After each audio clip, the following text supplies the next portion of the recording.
Global happenings today. We communicate. We analyze global news. Stay tuned. As President Bola Tinubu is already in town, as you can see from this video, expectations are really high, especially as it has to do with the end of emergency rule in Rivers State, which is going to be holding on the 18th day of September 2025.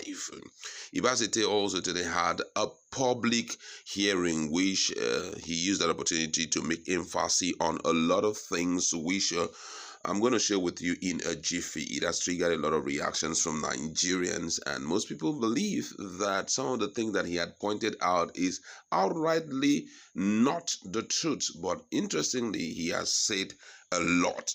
We are going to dive into these in a jiffy. But first of all, if you've not subscribed to our channel, do well to click on the red subscribe button and also the bell icon so that you can get notification anytime we publish our videos. And according to the news, the sole administrator of Rivers State, retired Vice Admiral Ibas, has reflected on his 6-month stewardship, saying he was able to restore stability in the state under very challenging conditions. Ibas noted that while significant progress has been made, sustaining peace will require more effort, especially as the August stated local government elections have now brought democratic governance back to the grassroots. He made these remarks on Tuesday during a public lecture titled Good Governance and Democratic Dividends, delivered by Professor Abiodun Amuda Kameke, senior advocate of Nigeria, as part of activities marking the state transition at Government House, Port Harcourt.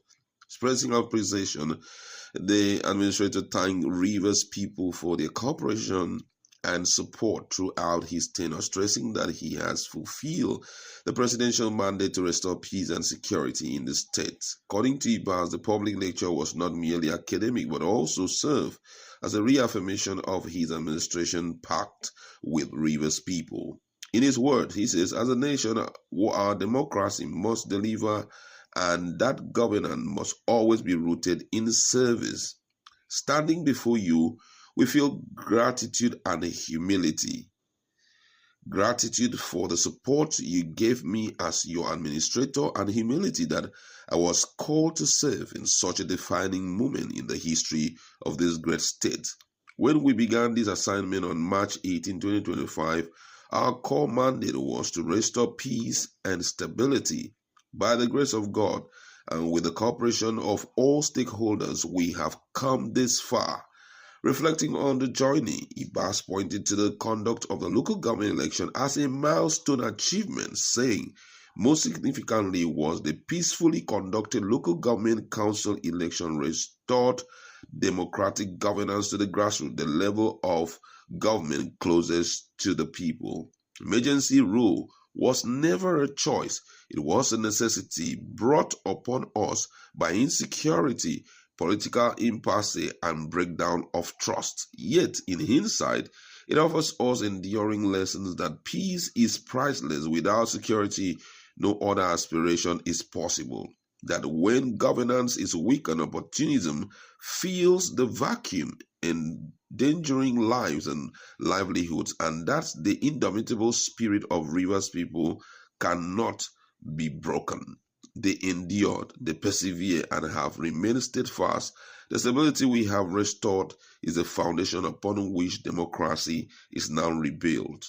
Speaking further, Ibas charged Rivers people to place the state above personal ambition, commit to tolerance, forgiveness, and reconciliation, to consciously work at building trust among each other, and to ensure that the dividend of democracy reach households. In his goodwill message, the Secretary to the State Government, Professor Ibibia Warika, described the lecture as timely, noting that it coincided with the transition back to democratic governance.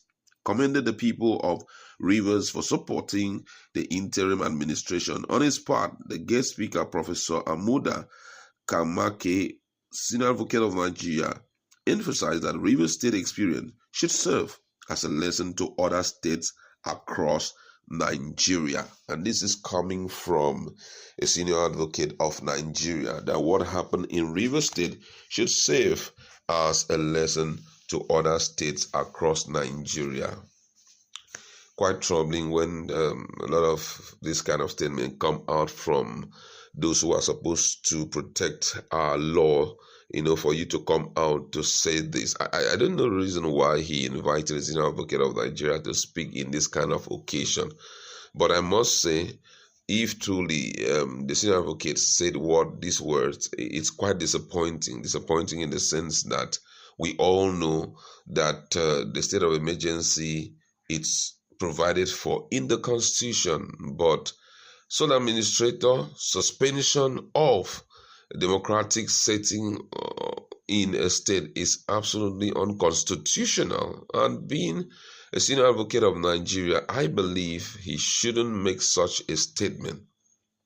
Now, interestingly, Ibas have said some things that has triggered a lot of reactions among Nigerians, and one of it was when he talked about the fact that what happened as emergency rule was never a choice, that it was a necessity which was brought upon us by insecurity, political impasse, and breakdown of trust.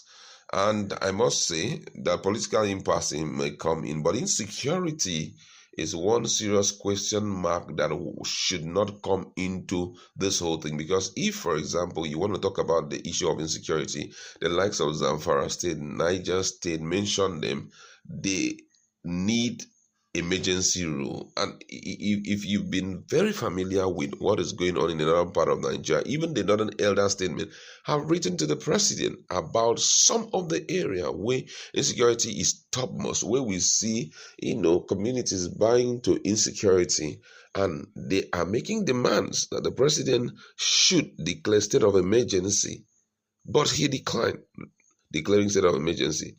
Now, when you talk about the issue of insecurity, what actually happened in Rivers State that calls for, state of emergency? We have to be true about this whole thing, because our children will come back to look at some of these things and begin to leave question marks on it. Let's be clear that what actually happened here was for one man to get back the control of the state, put the state back where he left it, so that he can run the show the way he feels like running the show. And unfortunately, it was encouraged, maybe because such a fellow was in leadership position, and being that he was in leadership position and had all the power to do that. And unfortunately, the presidency played along with him. But I must say that it was actually, emergency rule was not a necessity.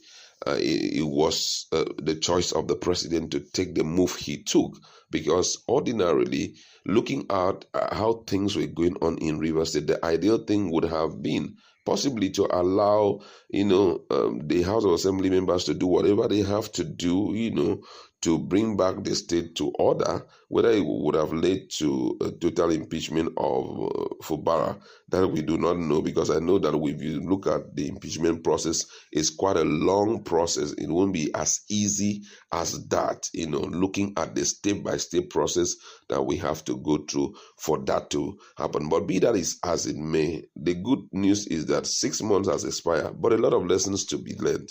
And one of such lessons that must be learned is that on the part of the government, this kind of thing should not repeat itself.